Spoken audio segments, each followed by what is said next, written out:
बहुत समय पहले की बात है। एक छोटे से गांव में दो मित्र रहते थे, राजा और रघु। गांव हरा भरा, शांतिपूर्ण और प्राकृतिक सुंदरता से भरा हुआ था। वहां की मिट्टी उपजाऊ थी और लोग सीधे सादे और मेहनती थे। राजा इस गांव का सबसे अमीर व्यक्ति था।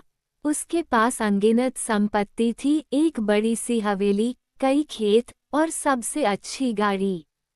उसकी हवेली गांव में सबसे ऊंची थी और उसके बगीचे में सुंदर सुंदर फूल खिले रहते थे। हर कोई राजा की अमीरी से प्रभावित था और उसे सम्मान की दृष्टि से देखता था। वहीं दूसरी ओर रघु था। रघु गरीब था। उसका घर छोटा और साधारण था और उसकी आर्थिक स्थिति भी बहुत कमजोर थी। वो एक मेहनती किसान था जो दिन रात मेहनत करके अपने परिवार का पालन पोषण करता था। उसके पास धन दौलत नहीं थी, लेकिन उसके पास एक बड़ा दिल था जो प्रेम और सच्चाई से भरा हुआ था। रघु अपने परिवार और दोस्तों से बहुत प्यार करता था और उन्हें अपने जीवन की सबसे बड़ी दौलत मानता था। हालांकि राजा और रघु की आर्थिक स्थिति में जमीन आसमान का फर्क था, लेकिन उनकी दोस्ती अनमोल थी। दोनों बचपन से ही गहरे दोस्त थे और एक दूसरे की हर तरह से मदद करते थे। राजा अपनी संपत्ति के कारण कभी अहंकारी नहीं हुआ और रघु अपनी गरीबी के कारण कभी निराश नहीं हुआ। वे दोनों एक दूसरे का सम्मान करते थे और उनके बीच में कोई ईर्ष्या या द्वेष नहीं था। एक दिन राजा ने सोचा कि वह अपने दोस्त रघु को अपने घर बुलाएगा और उसे अपनी नई संपत्ति दिखाएगा। उसने रघु को अपने घर आने का निमंत्रण दिया और रघु खुशी खुशी वहां पहुंचा। जैसे ही रघु ने राजा की हवेली देखी, वह चकित रह गया। हवेली का हर कोना सुंदरता और संपन्नता का प्रतीक था। दीवारों पर महंगे चित्र लगे थे, फर्श पर कीमती कालीन बिछे थे और चारों ओर कीमती सजावटी वस्तुएं रखी हुई थीं। राजा ने उसे अपने बगीचे में चलने का न्योता दिया, जहां तरह तरह के फूल खिले थे और वहां की हवा में ताजगी का एहसास था। राजा ने गर्व से अपनी नई गाड़ी भी दिखाई, जो हाल ही में उसने खरीदी थी। वह गाड़ी चमचमाती हुई थी और उसकी तकनीक भी अत्याधुनिक थी। रघु ने राजा की सारी संपत्ति और शोहरत देखकर मुस्कुराया। उसने राजा से कहा, तुम्हारे पास सच में बहुत कुछ है, मेरे दोस्त। ये सब देखकर मैं बहुत खुश हूँ। ये सुनकर राजा ने भी मुस्कुराते हुए पूछा, रघु, तुम्हारे पास क्या है जो तुम्हें इतना खुश रखता है? तुम्हारे पास तो ये सब चीजें नहीं हैं, फिर भी तुम हमेशा संतुष्ट और खुश रहते हो।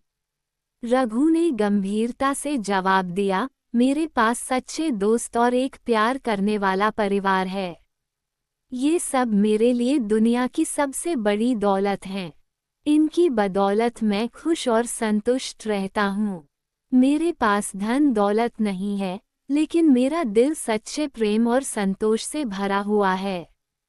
राजा ने रघु के शब्दों को गंभीरता से सुना और गहराई से सोचने लगा। उसने सोचा कि उसके पास धन तो बहुत है, लेकिन फिर भी वह खुश क्यों नहीं है? क्यों उसे हमेशा कुछ और पाने की लालसा रहती है? क्यों वह कभी संतुष्ट महसूस नहीं करता? ये सवाल उसके मन में गूंजने लगे और उसने महसूस किया कि सच्ची खुशी संपत्ति में नहीं, बल्कि सच्चे रिश्तों और प्यार में होती है। राजा ने उस दिन रघु से एक महत्वपूर्ण शिक्षा ली। उसने सोचा कि अब से वह अपनी संपत्ति के पीछे भागने की बजाय अपने रिश्तों को महत्व देगा। उसने महसूस किया कि सच्ची दौलत वह होती है जो दिल से जुड़ी होती है, न कि वह जो पैसों से खरीदी जाती है। कहानी यहाँ खत्म नहीं होती, क्योंकि कुछ दिनों बाद गांव में एक भयानक आपदा, बाढ़ आ गई। बाढ़ ने गांव के कई हिस्सों को बुरी तरह से प्रभावित किया। राजा की हवेली, जो कभी उसकी संपत्ति का प्रतीक थी, बाढ़ के पानी में बह गई। उसकी गाड़ी, खेत और अन्य संपत्तियां भी बाढ़ में नष्ट हो गईं। राजा अब संपत्ति के मामले में रघु से भी गरीब हो गया था। रघु का घर भी बाढ़ से बच नहीं पाया, लेकिन उसने अपनी हिम्मत नहीं खोई। उसने अपने दोस्त राजा की मदद करने का फैसला किया, क्योंकि वह जानता था कि सच्ची दोस्ती का मतलब यही होता है। कहानी यहाँ समाप्त नहीं होती। आगे क्या होता है, ये जानने के लिए आपको इसका अगला भाग पढ़ना होगा। गांव में एक दिन अचानक मौसम बिगड़ने लगा। बादल घिर आए और तेज बारिश शुरू हो गई। पहले तो लोगों ने इसे सामान्य बारिश समझा, लेकिन जल्द ही स्थिति भयानक हो गई। गांव में बाढ़ आ गई, जिसने सब कुछ तहस नहस कर दिया। नदी का पानी गांव के हर कोने में फैलने लगा और लोग डर के मारे अपने घर छोड़कर सुरक्षित जगहों की ओर भागने लगे। राजा, जो अपने घर में आराम से बैठा हुआ था, अचानक अपने नौकरों की चीख पुकार सुनकर बाहर आया। उसने देखा कि उसकी हवेली का निचला हिस्सा पानी में डूब चुका था। उसके कीमती सामान, गाड़ियां और बगीचे सभी पानी में बह गए।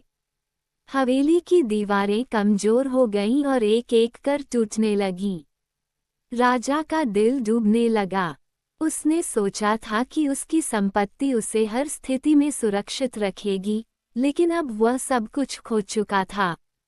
उधर रघु का घर भी इस आपदा से बच नहीं पाया। उसका छोटा सा घर पूरी तरह से पानी में बह गया और वह और उसका परिवार असहाय हो गए। फिर भी रघु ने अपनी हिम्मत बनाए रखी। वह जानता था कि उसे इस मुश्किल घड़ी में हार मानने के बजाय अपने दोस्तों और परिवार की मदद करनी होगी। जब रघु ने सुना कि राजा की हवेली भी बाढ़ में डूब गई है, तो वह तुरंत राजा के पास गया। उसने देखा कि राजा अपनी टूट चुकी हवेली के मलबे के पास बैठा हुआ है और उसकी आंखों में आंसू हैं। राजा ने अपना सिर उठाया और रघु को देखा। रघु ने राजा के पास पहुंचकर कहा, दोस्त, इस कठिन समय में हम एक दूसरे का साथ कभी नहीं छोड़ सकते। चलो, मेरे साथ आओ। मेरे पास अब बहुत कुछ नहीं है, लेकिन जो भी है, हम मिलकर बांट लेंगे। राजा ने पहले संकोच किया, लेकिन फिर रघु के प्यार और सच्चाई को देखकर उसने उसका हाथ थाम लिया। रघु ने राजा को अपने साथ लेकर एक सुरक्षित स्थान पर चलने का निर्णय लिया, जहां वे लोग तब तक रह सकते थे जब तक बाढ़ का पानी कम नहीं हो जाता। रघु और राजा ने मिलकर गांव के अन्य लोगों की भी मदद की। वे सभी मिलकर एक सुरक्षित जगह पर शरण लिए हुए थे। बाढ़ के बाद गांव में काफी नुकसान हुआ, लेकिन रघु और राजा ने अपनी दोस्ती और सहयोग से न केवल एक दूसरे की मदद की, बल्कि गांव के अन्य लोगों को भी इस संकट से उबरने में सहायता की। बाढ़ के कुछ दिनों बाद पानी कम होने लगा और गांव के लोग धीरे धीरे अपने घरों की ओर लौटने लगे। रघु और राजा भी गांव लौटे, लेकिन इस बार उनकी सोच में एक बड़ा बदलाव आ चुका था। राजा ने देखा कि उसकी संपत्ति का कोई भी निशान नहीं बचा था। उसकी हवेली के स्थान पर केवल मलबा पड़ा हुआ था, लेकिन रघु का दिल बड़ा था। उसने अपने टूटे हुए घर को फिर से बनाने का संकल्प लिया और राजा को भी प्रोत्साहित किया कि वह अपने जीवन की नई शुरुआत करे। राजा ने रघु से कहा, रघु, अब मैंने समझ लिया है कि असली दौलत क्या होती है। मैंने हमेशा धन और संपत्ति को ही सब कुछ माना, लेकिन आज तुम्हारी मदद और सच्ची दोस्ती ने मुझे सिखाया कि असली दौलत दोस्ती, प्यार और परिवार में होती है। धन और संपत्ति कभी भी स्थायी नहीं होते, लेकिन सच्चे रिश्ते हमेशा हमारे साथ रहते हैं। रघु ने मुस्कुराते हुए कहा, सच्ची खुशी वही होती है जो दिल से महसूस होती है, न कि वह जो धन से खरीदी जाती है। हमें अपने रिश्तों को महत्व देना चाहिए, क्योंकि यही हमें सबसे अधिक संतुष्टि और खुशी देते हैं। राजा ने अब अपनी बाकी जिंदगी सादगी और सच्चाई के साथ जीने का संकल्प लिया। उसने अपनी संपत्ति के बारे में चिंता करना छोड़ दिया और रघु के साथ मिलकर गांव के लोगों की मदद करने का काम शुरू कर दिया। दोनों दोस्त फिर से अपनी पुरानी दोस्ती में लौट आए, लेकिन अब उनके बीच का रिश्ता और भी गहरा और मजबूत हो चुका था।